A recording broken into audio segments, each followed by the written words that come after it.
Say hello to my little friend. Welcome back to Bizarre Podcast Dogs Must Die. My name is Grant. You can call him Chip. And today we are talking about episodes 11 and 12 of JoJo's Bizarre Adventure Golden Wind. We've barely gotten a mission from the boss, and we've already got an episode called The Second Mission from the Boss. Yeah. And as promised, / predicted / expected, it is Fugo time. Oh, yeah. Time for Fugo. But kind of not really in the end. Yeah. Poor Fugo. Yeah. You know, the team is split into two, 3 defending Trish, 3 going to retrieve this key. And Fugo is butting in and doing the narrator's job. Yes, like this is explicitly this was explicitly narration in the manga, but now it is Fugo telling us all about the history of Pompeii. And in the subtitle translation, he goes into way more specific details with like dates and shit. Yes. He really cracked open those guidebooks when they were trying to figure out the whole Cave Canem thing. And so, yes, this mosaic that they're looking for is in a part of the Pompeii ruin known as the House of the Tragic Poet. Archaeologists disagree whether the Roman beware of dog messages are meant in the same way we mean them, like watch out or my dog will get you. Yeah. Or if they meant beware of stepping on my tiny, delicate dog. Oh, I like that interpretation better. Careful, he's around. He's quiet. He's in the shadows. Woo. But the dog presented in this mosaic looks frightening to me. This is a scary dog. Yes, it's scary. I would hate to meet that dog. So yeah, it's just a road trip with these 3, right? Giorno, Fugo, and Abbacchio. Nightmare road trip. I would not want to be the 4th in this group. Yeah. The vibes are bad. Yeah, bad vibes because Fugo's the one driving, Abbacchio's in the back, Giorno's the navigator in the front passenger seat, and Fugo drives by a turn, and Giorno's like, oh shit, we were supposed to turn there, and Fugo gets immediately pissed off, and Giorno's like, it's not a big deal, we'll just turn somewhere else or something. So Giorno's just like, oh, Fugo is ready to murder him over this. Yeah, Giorno's just like, oh, sorry, man, that won't happen again. And he's just like, it doesn't matter about again, you fucked up now. And Abbacchio just like sits back in his seat and thinks to himself, this is normal. This is fine. Giorno's the one who's in the wrong here. I don't trust that fool. He just keeps like staring at the back of Giorno's head and just thinking like, I don't know about this guy. I think he's going to get us killed. Was this all part of Bucciarati's plan to send Giorno with the 2 people that like him least? So they have like a trial by fire and it's like a team building thing? Yeah, maybe. Giorno's been to a lot of seminars on how to be a boss, I think. I've been waiting. I went to Sigma 6 and now is my time to be a capo.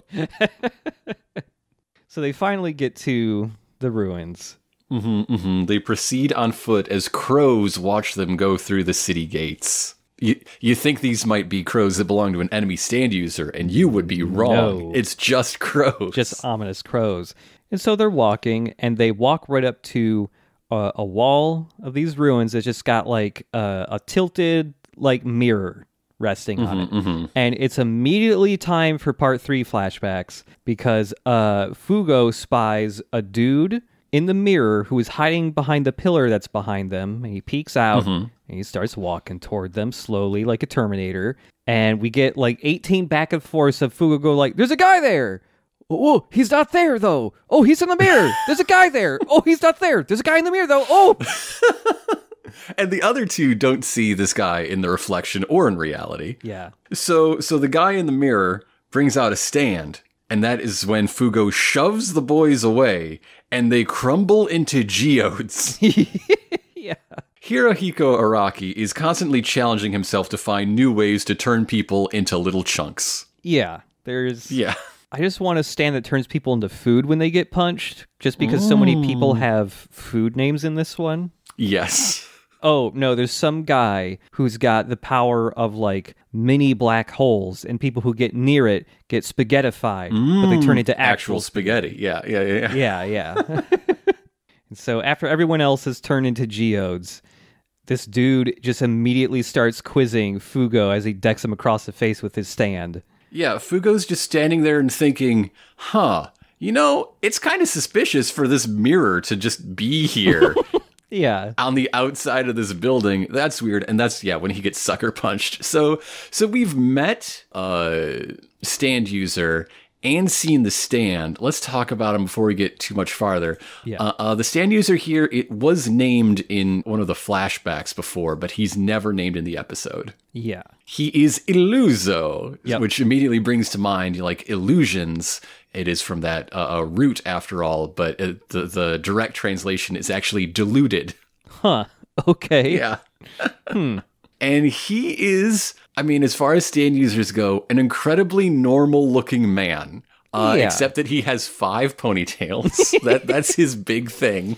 Yeah, lots of ponytails. He's got, like, button-up shirt, but there's only 2 buttons, and where the rest of the buttons should be, there's just a tummy window. Mm-hmm. And yeah, he's just kind of a normal dude otherwise.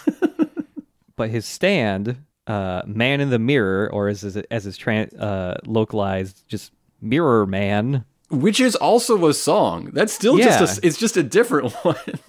Yeah, why is that one okay to do? You just went from Michael Jackson to Human League or whatever. I guess the Human League isn't as litigious as the owners of the Jackson catalog. Yeah, maybe. I don't know, but this stand is a medieval brigand with sunglasses. With fucking Steve Urkel ass sunglasses. Yeah, they're somewhere between glasses and goggles. They're huge. So he's got a gray body with like golden joints and codpiece, but draped over the body is this sort of studded leather cloak. Yeah, like kind of a cloak. Like he's definitely jumping out like from behind a tree with a crossbow to relieve me of my gems. Yeah, Man in the Mirror would do that. He's also kind of got like a turtle jaw mouth. Yes, he's got a very turtly head that with a big X in little gold buttons across it. It just basically screaming punch here, I guess. I don't know. Yeah. He's pretty like spindly. He's a skinny guy. Mm-hmm, mm-hmm. This is not a buff stand. But Illuso here has like a piece of paper he pulls out that's got all the details he's been given about the crew here. He's basically got a small dossier on Fugo. He knows he's like a boy genius who beat his professor to death with an encyclopedia. Mm-hmm. Likewise, he knows that Abacchio is a disgraced police officer, and there's also a new guy. I don't know shit about him. Yep. So Fugo's been punched once across the face, and he's already, like, struggling to stand up. Mm-hmm. He just shouts at Illuso, like, hey, where did my 2 bros go? Why'd they turn into geodes? Looks at his watch for some reason and notices his watch is on the wrong arm. Mm-hmm, mm-hmm. Because ever since that moment where he pushed the bros away, he's been in the mirror world. And it took him until just now to notice it. I noticed it. Meh. Mm-hmm. The street layout is backwards. Now that we're here, I've been waiting for, I don't know, half a year at least to get around to this episode so I can say, hey, Kakyoin was full of shit when he said there is so confidently that there is no such thing as a mirror world. Because there is! There's a mirror world now. I mean, did Mirror World exist before Man in the Mirror? Sure, yeah. And so then we have to ask ourselves, at what age did Illuso become a stand user? Yeah. Kakyoin might have been right in 1988 or whatever. Kakyoin should have just said, there's no mirror world. Yet. Illuso's English voice plays Amai Mask in One Punch Man. Okay, cool. And Dedue in Fire Emblem Three Houses. Oh shit, Dedue. So happy Dedue's Day, everybody. This is him. This is the guy. Oh wow, flashbacks to Twitter from back when that game was new. While Illuso's Japanese voice played Sesshomaru in Inuyasha. Okay. He's also the current Bright Noah in 3 Gundam titles and counting. Oh, goodness. Okay. Not in the Hathaway movie that came out, but he'll be in the next one. In fact, Bright's in the title for the next one. But most importantly, he is the Japanese dub voice for Johnny Bravo. Oh, shit. Now I got to hear Johnny Bravo in Japanese. Listen to Illuso in the Japanese vocal track. Okay. And then imagine him saying Pretty Mama every once in a while, and you're already there. God, yeah. Does Japanese dub Johnny Bravo still say some of his stuff in English? That feels like it would be right. Now that we get the reveal that, oh shit, Fugo's in Mirror World, we cut back to Normal World where Giorno and Abakio are just like, this mirror seems weird. He was really scared about the mirror. Fugo has just disappeared. They have no idea where or how that happened. And Giorno, is real curious about this mirror in particular. Yeah. Fugo decides, okay, guess I gotta fight my way out of this mirror world or whatever. Goes to summon his stand, and he can feel it being summoned, but it's nowhere to be seen. Meanwhile, Illuso is just like, hey, I'm going to ask some of the same questions as the last guy. Tell me about Trish. Where is she? And also, what are you doing here? He does have a pretty lucky guess that their errand has something to do with the Cave Canem mosaic. Yeah. It's just obvious. Anytime anybody goes to see Pompeii, they want to look at that dog. Mm-hmm. So as he's asking those questions, Fugo's just getting his face beaten more. And back in Normal World, there's Fugo's stand, and Abakio is immediately just like, hey, Giorno, get the fuck away. Take a healthy 30 steps away from Fugo's stand, please. I love the way this scene starts because Giorno has shoved his head between the mirror and the wall. Yeah. In case it's actually a window or something. Who knows? Yeah. With stands, you gotta explore every single possibility. Maybe an even stinkier cheese man shrunk him down really, really fast. You don't know until you check. Yeah, he could have a brother with the exact same power. You don't know. So it is time to finally meet Fugo's mysterious stand, Purple Haze. Or, of course, Purple Smoke.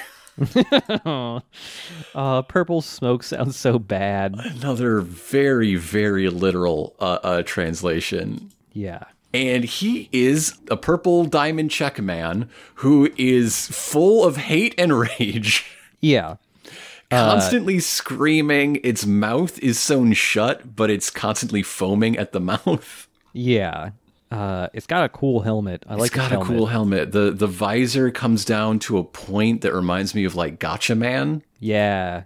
He's pretty cool. He's got a purple, it's not a cape. I guess he's got something wrapped around his waist. But yeah, otherwise just purple and white checker man who's really pissed off. And a lot of stitching, like over the mouth, but like his head seems to be attached to his shoulders by stitches.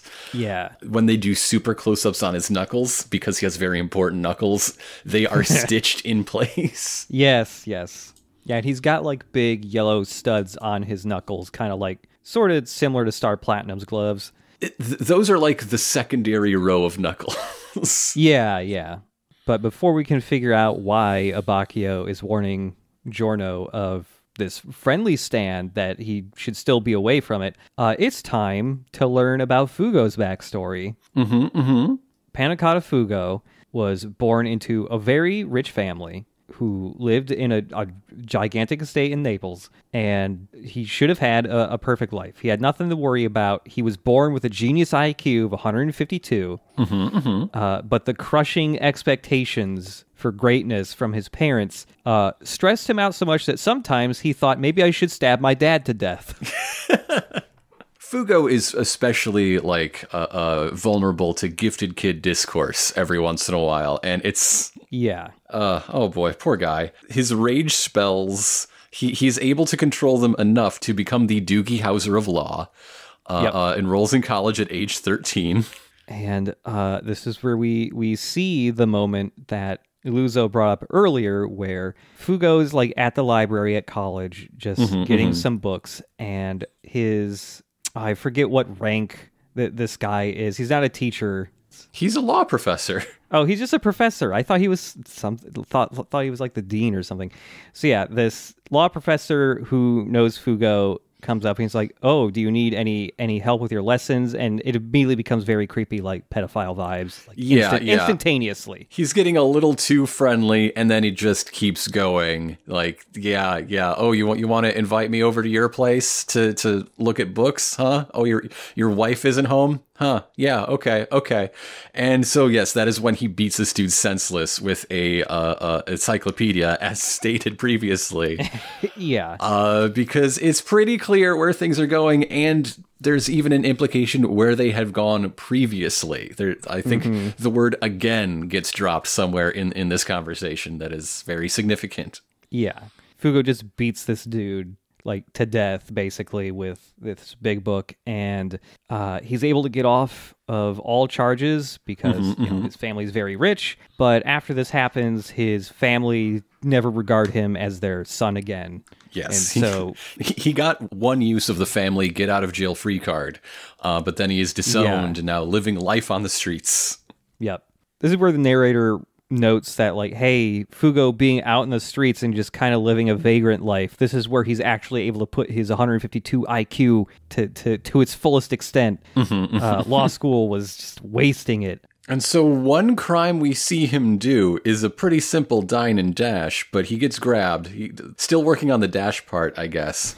Yeah. And then he cites legal precedent to, like, the wait staff. Is like, actually, oh, you think I'm going to go to jail? This case shows that in cases of destitution like mine, that's an incredibly unlikely outcome. And this is enough to flummox this man and leave him at a loss for what to do.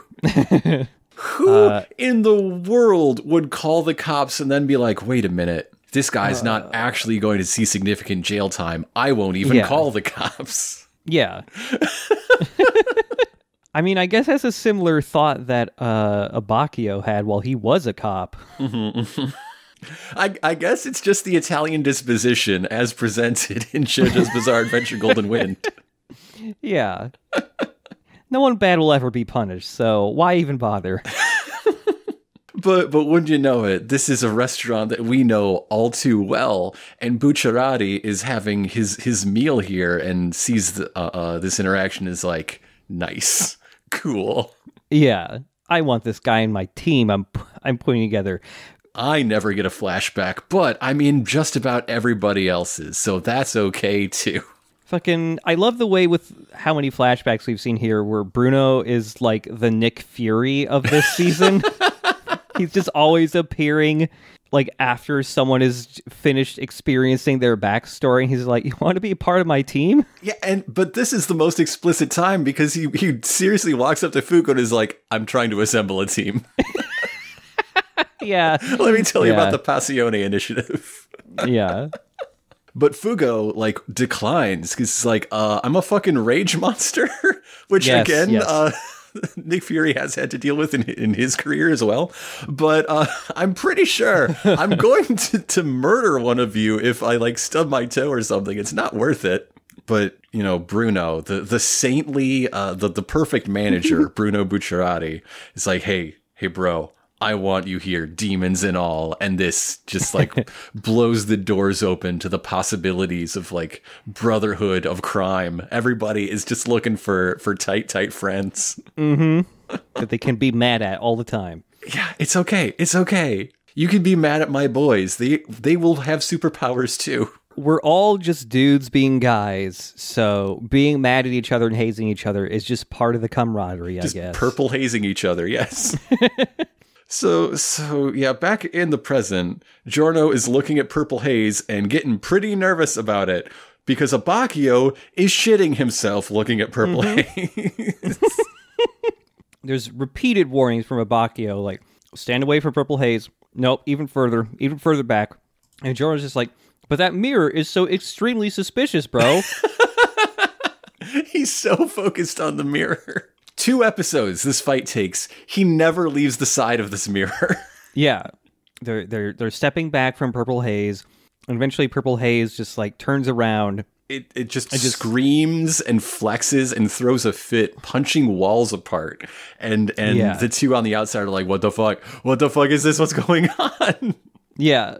And so when Purple Haze punches a random wall apart, that same wall in the mirror world also like explodes and sends like shrapnel flying at the back of Illuso, but he's too cocky, he's too good in the mirror world, so he's able to just step out of the way and have his stand just punch the bits out of the air. Yeah, he read up on the dossier. He knows how Sex Pistols works and is like, yeah, I bet my stand could do that too, but like for wall chunks. Yeah. So after, like deflecting all these wall chunks, Illuso goes in for another punch, and before he can throw out the punch fully, a crow falls out of the air and it's super dead.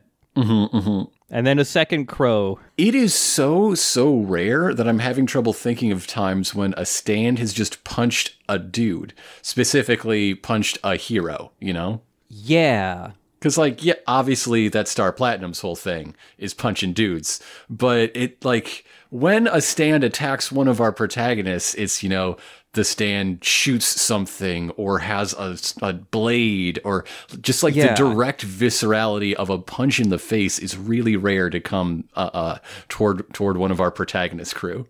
Yeah, I'm trying to think who else gets... any other times a hero gets just punched by an enemy stand, and all I can think of, off the top of my head, is just Dio punching stuff but that's just because he's a different version of Star Platinum. God, yeah.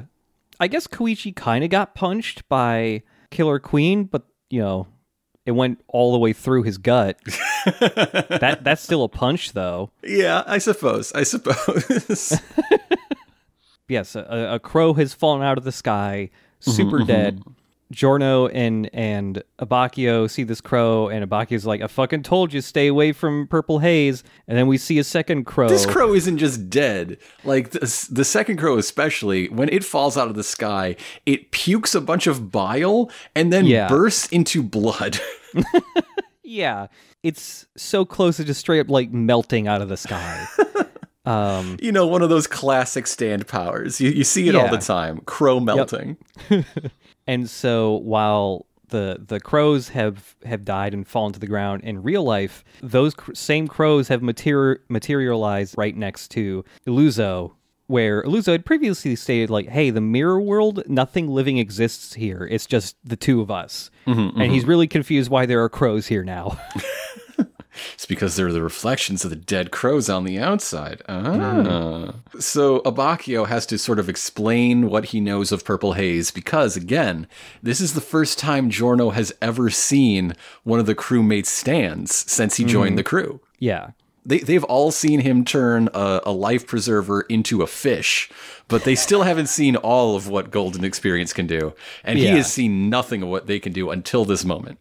So Purple Haze has, like I mentioned before, these big gold studs kind of on the back of its hand, a little bit away from the knuckles. And those bits aren't just studs, they are capsules that contain deadly viruses. Yeah. So when he punches something, a capsule breaks, and this instant death within 30 seconds body melting virus pops out and dissipates through the air. This is a villain stand. This is an end of part villain stand. Yeah, right?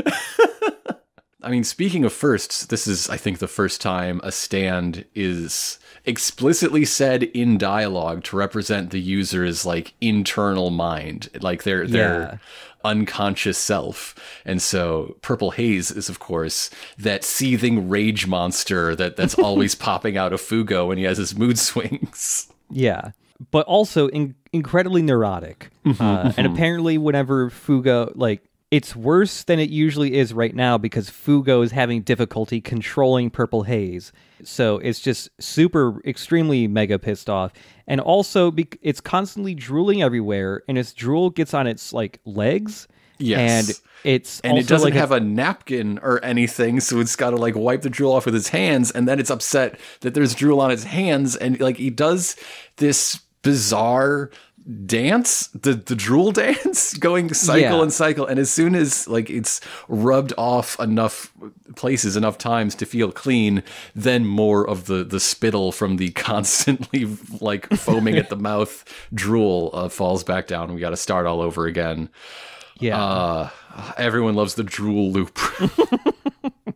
And so while they're just watching the stand like freak out and repeatedly clean itself as it's drooling all over the place, Abakio's just like, we got to go and get that key. Yeah. And Giorno's just like, you're going to abandon a bro?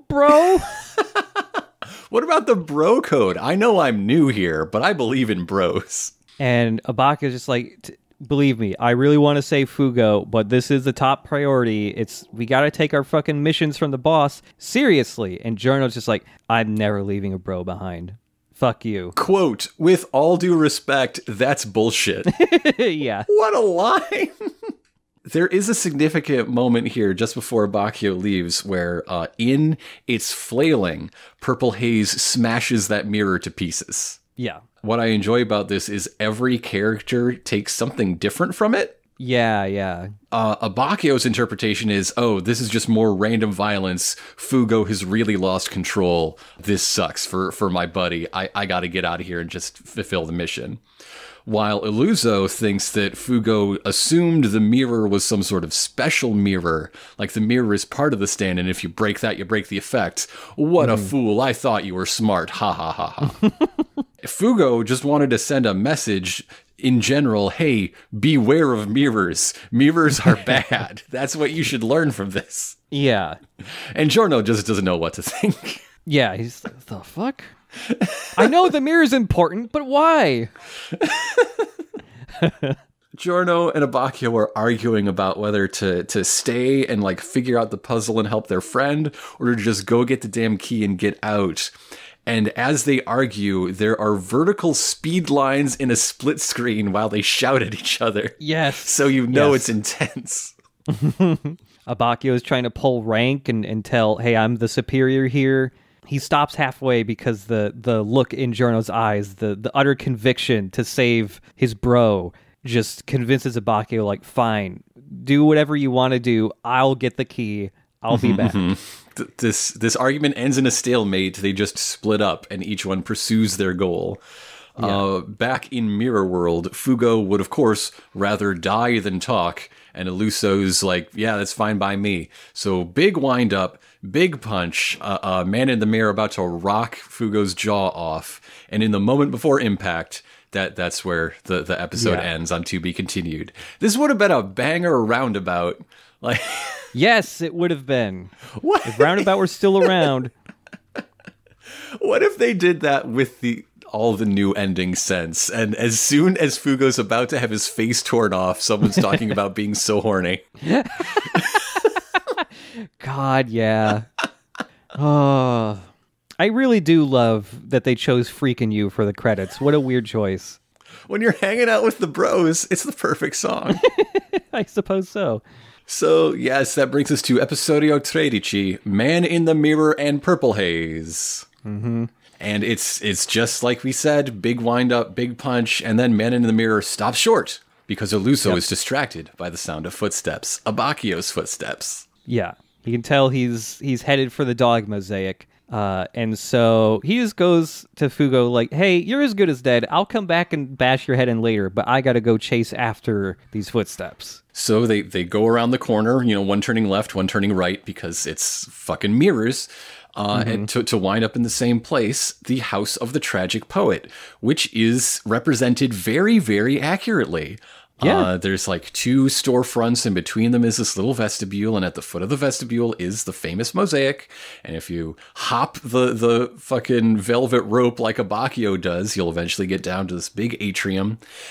Except the one significant difference is that in all of the framing, the camera is high and pointed low. We're looking at action on the floor. We're looking down at everything.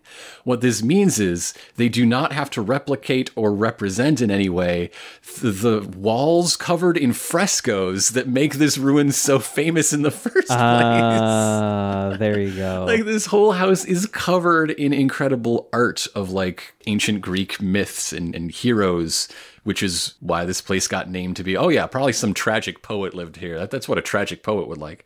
Mm-hmm. And we don't fucking see him. We just see the tiled floor of the atrium the whole time. Yeah, it's a shame. I understand why they did it, but it would have been cool to see. So yeah, Abakio is there, and he spots the key, there's just a kind of ornate golden key with like a red jewel inset on it, just kind of tucked away in a crack on the floor. And very old-fashioned key, right? Like a long rod, and then there are teeth. Like imagine a skeleton key sort of thing, but, you know, gold with a gem. I don't think this works a helicopter. I'm sorry. I'm pretty sure Narancia was wrong about that. It'll be like one of those like prototype like Da Vinci helicopters or whatever. That's... But wouldn't you know it, right alongside, there is a small mirror propped up along the wall. Oh no, there's Illuso in the mirror world. And the way Illuso in the mirror approaches Abacchio isn't like walking, he like sachets towards there, swaying his arms. He's gotta give a little monologue. Side. You can't sashay while just walking like a normal person. It ends with, quote, "The die has been cast and your fate is sealed," as we go into the OP. Which is when Abacchio kicks the mirror away just before he's grabbed from out of it, and he lunges at the key, levitating sideways in a fun way. Yes. And all of his hair tentacles go woobly. Abacchio goes to leap to grab that key, and just as he's about to grab it, Mirror Man, Man in the Mirror, grabs Abacchio by the arm in the mirror, and now you can see Abacchio's real arm. That part that's being grabbed is being dissolved, that kind of like geo glowy blue look, as certain parts of him are getting transported to the mirror world. It's really good. While Illuso just gloats because, oh, you thought breaking the mirror would hurt me? That just every shard is its own doorway between our worlds. You've made me more powerful. Ah ha ha ha ha. Yeah. And so Abacchio is pulled in by the arm and then starts immediately choking out Man in the Mirror because that ain't Abacchio. That's Moody Blues you got right there. Yeah. It's so good. Fucking, yeah, it's a really good twist of just like, how the fuck can a human be choking my stand out right now? Maybe because it's Abacchio and he don't fuck around. Yeah. It would be so much better if it weren't Moody Blues. If they just broke the rules of stands to say, oh yeah, and also this one guy can just choke them. Yeah. So yeah, the reveal here of this Abacchio being pulled through is actually Moody Blues. Is like Abacchio lifts his head up and then you can see the crystal display in his forehead and his pink ping pong ball eyes. So in like this moment of surprise and like, haha, gotcha, he goes full smooth and purple, back to basic Moody Blues-ism to move freely under control. And what he does is, of course, deliver a beatdown. It's that one good moment of actual fight choreography that every Part 5 fight needs. Yes. And it ends with Moody Blues stomping Man in the Mirror's brains out on the floor to the sound of dial tone noises. Yeah. And Abacchio has like way better control because he's just holding the shard of glass so he can look and see what's going on in the mirror world, which also in the mirror world just means the shard of glass is floating at head height right next to Moody Blues. And so Abacchio's like floating reflection of his face is just always there accompanying his stand. It's like he's the stand and Moody Blues is the guy. Whoa. Yeah. They kind of were a second ago, but hey, there you go. So yeah, Abacchio is apparently pretty good at street fights. Congratulations to him. As Illuso is like hunched over, kneeling, like clutching at his stomach, and he's like, hey, I bet you think you have the upper hand. Why do you think I'm bent over like this? And Abacchio says, so you can prevent your soft underbelly for swift kicking? Huh? And the answer is, of course, no, I'm hiding yet another shard, another window into your world from which I can pester you and shit.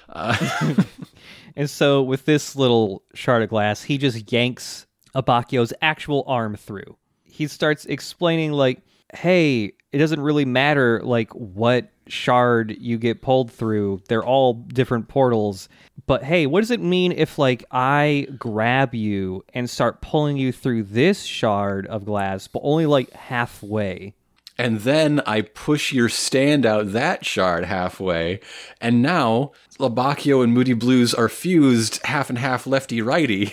Yeah, and it's very confusing and difficult for Abacchio to control when he's half man, half sand now. And so he just kind of falls over.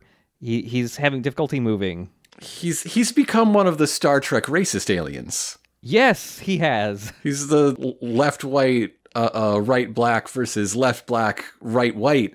Oh man, we're so different. But yes, the allegory aliens. He's one of those. And so as Abacchio is having difficulty moving around on the ground, he's trying to reach for the key. Illuso just comes by with a shard of glass, and he just jams it into Abacchio's mouth, and then says, like, hey, with just the strength of a 4-year-old, I could stab you in the mouth with this. I'm looking at my goddaughter very differently from now on.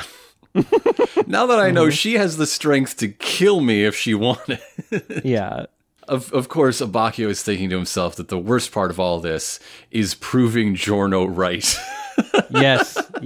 Not that he'll die or get his mouth shredded to bits by a shard of glass. Just that Giorno's right. So Illuso has his enemy in his power. He has, like, defeated 2 members of the Bruno Cruno, each of them all but dead. And that new guy, who the fuck cares about him? So it's time to get this key. Only the key's gone. Where'd the key go? Why is the key gone? Yeah.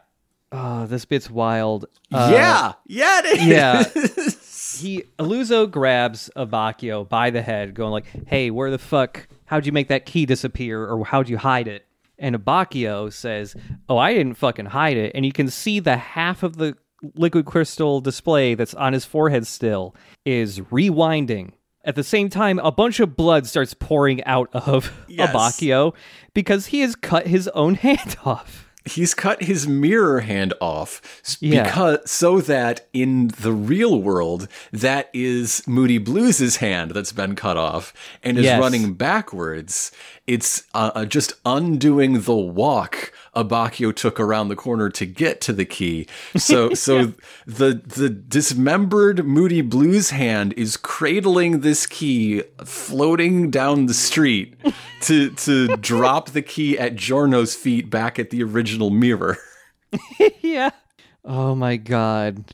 Illuso just goes, oh shit, and he just runs off to go chase after a severed hand carrying a key as Abacchio just kind of tries to drag himself along the ground. Yeah, but he's happy. Like, this is his victory. He's gloating that this is what happens if you go up against Abacchio.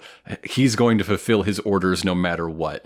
Even at the cost of 2 lives, that key got retrieved, but then Illuso, is able to peek around the corner and see stuff Abacchio isn't, and is like, you sure about that? Sure about that, bro? I don't think you're going to be happy if you know what I know. Mm-hmm. So Giorno has the key, and instead of just running off and getting out of Dodge like a good soldier, like Abacchio wants him to, he's just sitting there and looking at it, posed like a Renaissance statue. Yes. What a pose he has struck to look at this key. Absolutely no attempt to leave danger whatsoever. Yeah. Abacchio's just like, shit. Giorno's going to get killed. He's going to get the key. So he starts screaming, and Illuso taunts him by saying, you can scream until you're even more purple. He'll never hear you. And so he uses this shard of glass to grab Giorno and yank him through. And as Giorno is yanked through, he's going to just like cut his throat with his stand. But before he can, Giorno's hand starts blistering and exploding, and a purple gas starts leaking out. He's got the haze virus. It's Resident Evil 9. They got the haze virus now. Yeah. It keeps you from showing any depiction of sexuality in Hollywood film. Yeah. So that summons our mid-episode title card. It is Purple Haze's turn. Nice to see you. You're very scary. Okay. And we come back to yet another goddamn flashback, but we've seen this one before. Yeah. It's Abacchio crawling across the ground, thinking about, his cop life and how he already believes that he has died, and it's when his partner got shot and killed. Yeah, he lost all of his emotions that day. His heart died. Yeah, sure. You haven't been exhibiting any emotions this entire fight. Cool. Whatever you say to yourself, buddy. All that was left in their place is a commitment to the will of powerful men.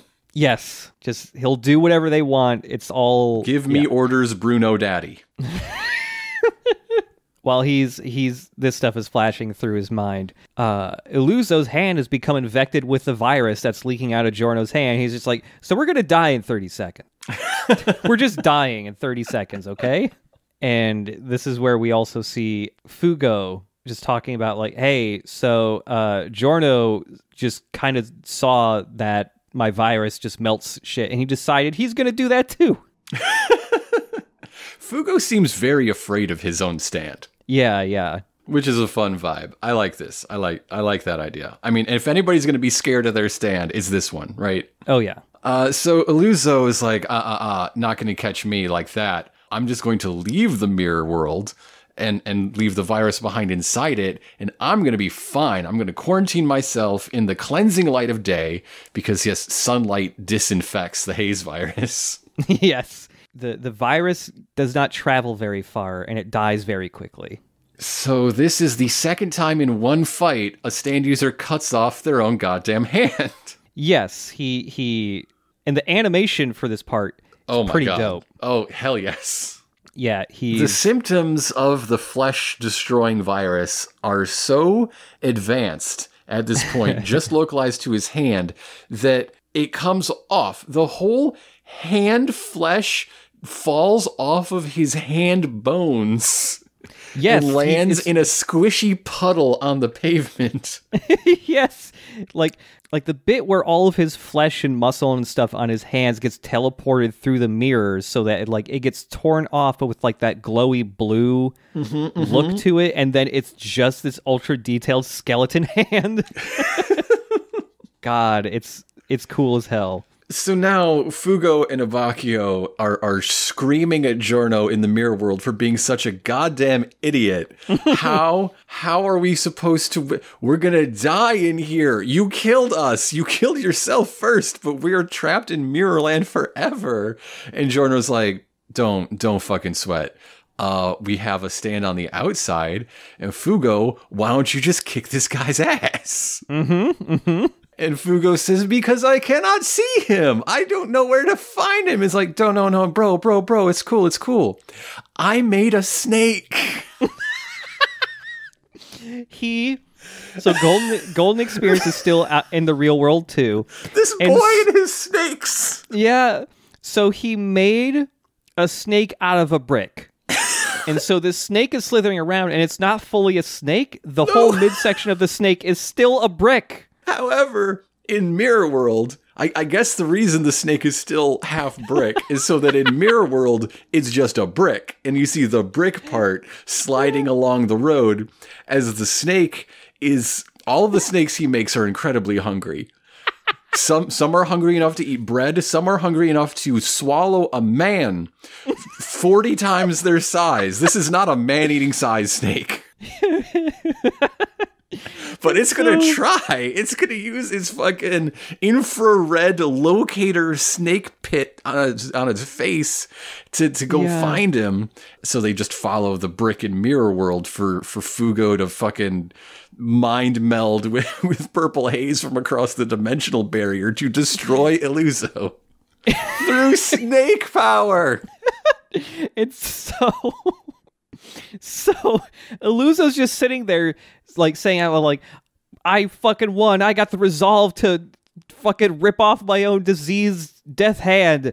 Yeah. And there's just geysers and geysers of blood just pouring out of his severed... This dude is all about resolve, especially lately. In like the third act of this fight, when things are coming to a head, he won't shut up about how, you know, his secret is a powerful will to do anything, whatever it takes. As he's saying all this stuff, he just sees this brick snake slither up to him, and he just kind of sits there dumbstruck because he doesn't know why there's a brick snake here. Hey, Snake, can you hurry up? Giorno is melting real bad. Please, Snake, hurry. And then the instant he sees the brick snake, purple haze is there and just grabs him by the throat. Yes. has him pinned to a wall, hoisted by the throat, winding up for a big, nasty punch. But, wouldn't you know it, there's a very convenient mirror shard on a tiny ledge, and Illuso's like, yes, I'm saved. If I can just block this one big punch, then I can set up a counterattack, and everything's coming up Illuso. So Man in the Mirror does grab the fist before it destroys all of the bones in his head. But the momentum from this punch jostles loose one of the knuckle capsules, which then flies forward and breaks apart on the wall right next to Illuso's face, and he gets just a mouthful of super virus that turns him into disgusting pudding. Yeah, so the animation goes real wild again for a brief second as Purple Haze just beats the ever-loving shit out of this dude as he's already, like, melting. It's kind of like that guy who's melting from the toxic waste in RoboCop. A little bit.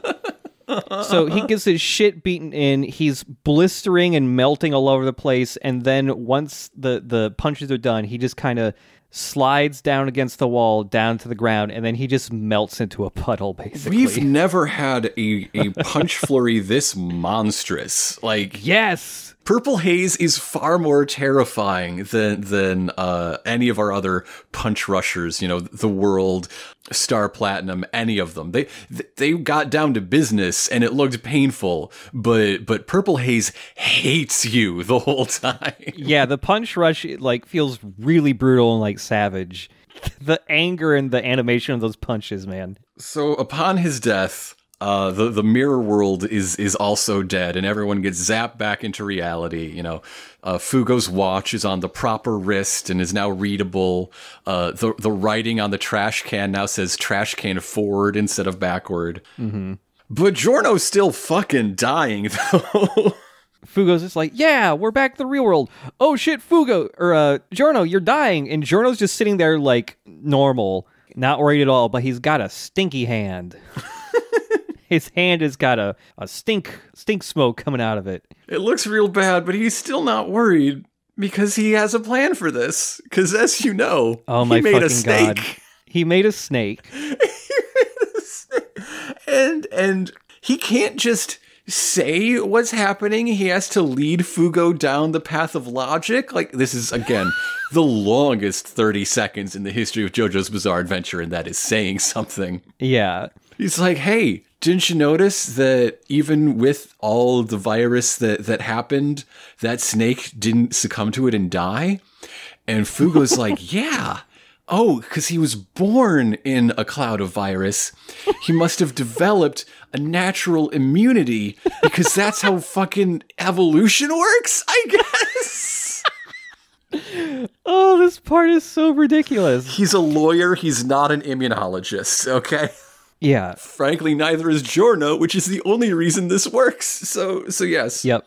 They figure that because of Giorno's forethought and planning, he made a snake that not only is a assassin finder, is also an antiviral serum incubator. And so Giorno shouts, "Gold experience! Extract the antiviral serum from the snake and inject it into my body!" So Golden Experience just jabs the snake, gets some blood on its finger, and then just jabs Giorno in the heart. With this glowing golden touch of snake blood venom serum. And so Giorno's just writhing in pain on the ground, experiencing this wonderful magic snake serum. The side effects seem worse than the actual virus. Aside from the instant death. Everything else, though. Fugo, seeing Giorno roll around on the ground in pain, is like, whoa, I can respect this guy. Yeah. That's basically all it is. Like, he has an authenticity you can't put into words. Yes. It's the next development from a sensuality you wouldn't expect from a man, is an authenticity you can't put into words. Like, while Fugo's just in awe of this, Giorno eventually goes like, hey, we gotta go find Abacchio's hand so we could reattach it before it's too late. And Abacchio is just like 50 steps away from them, like around a corner of the building. Bleeding like a faucet. Yeah, and he's just like, God, Giorno is a bastard. And then he just like passes out. Quote, for now, I guess your ass kicking can wait. Yes. However, when I typed out this note, autocorrect got to me. It says ass licking in my notes. That's not what Abbacchio says, but that's what I wrote down that he said, even though I know that's not correct. I'm sure many people have already written about it, so. For now, your ass licking cannot wait. Get over here. I hate you so right much. Now. This is how we haze each other in this gang. So the narrator, clearly still grumpy from having his line stolen by Fugo at the top of this week, comes in with the most useless summation. Like, yeah, we don't need you to say this. Quote, in the end, the team got their key. Yeah, fine, nice, cool. Yep.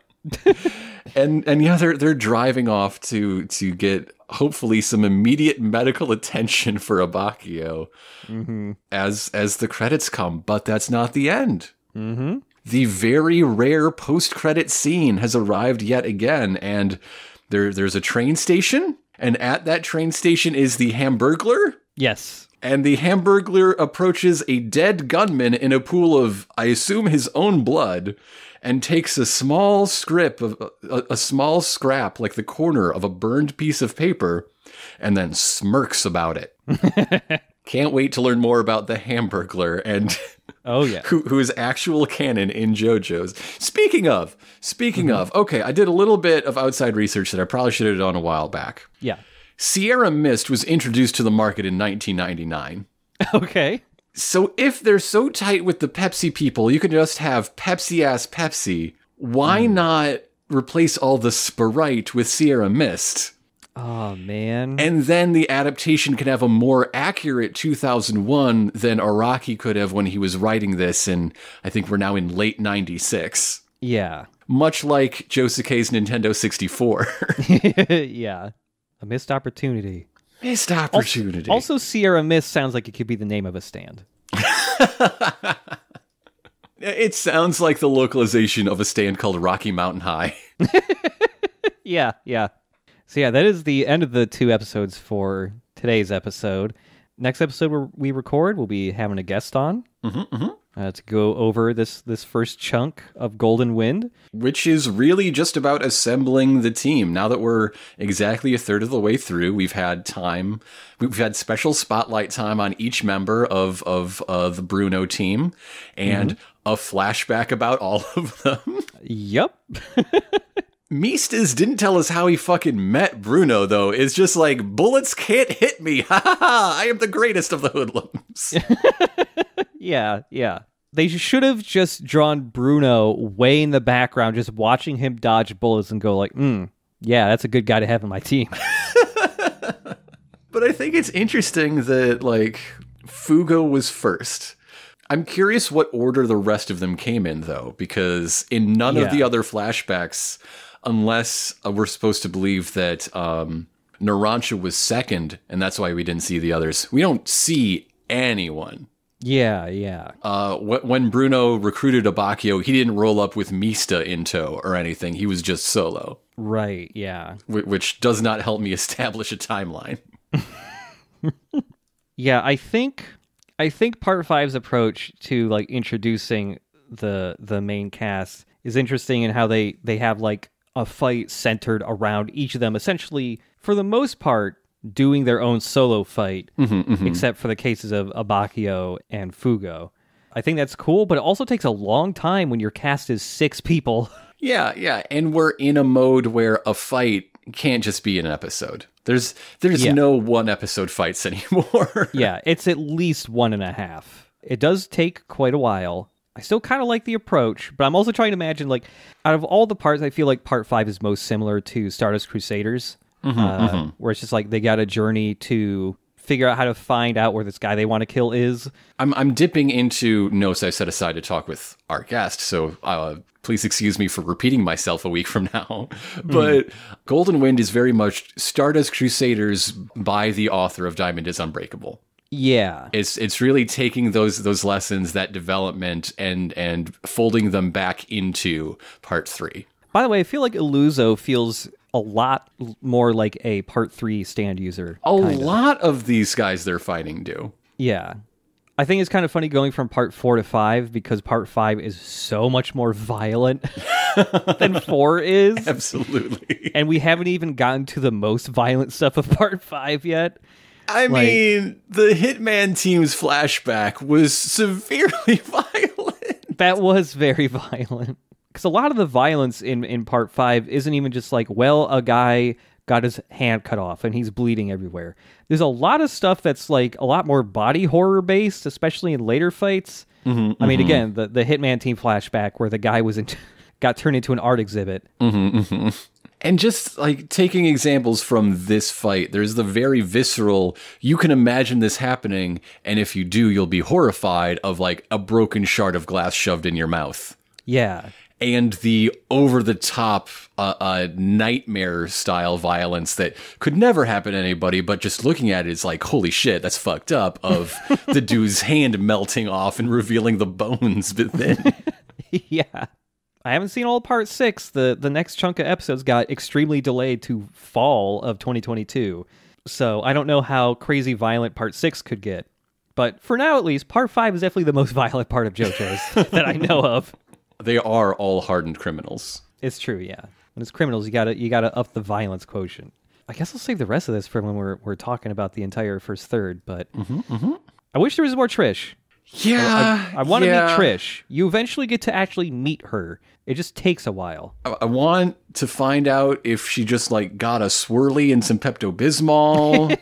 Yeah. Or if she's actually bald and she just had her head dunked in a cotton candy machine and that's why her hair looks like that, all swirly. Yeah. I want to know what's going on. I'm really curious now if anyone has been able to replicate her hair in cosplay. Anybody who can do Giorno's hair can do her hair because they are the same hair. Yeah, it's instead of 3 donuts, it's just one big donut. Yeah. Yeah. Okay, all right. No, yeah, people are doing it. Probably not with their own hair. This is definitely wig styling. It's got to be. Yeah, this is definitely wigs. Ooh, you can literally buy her a wig of Trish from wigstylesupplier.com. Wow, okay. Well, if Good Smile doesn't sponsor us, wigstore.com can. Yeah. I guess that's all I got until next week. All right, then. We will see you then. To be continued. Later.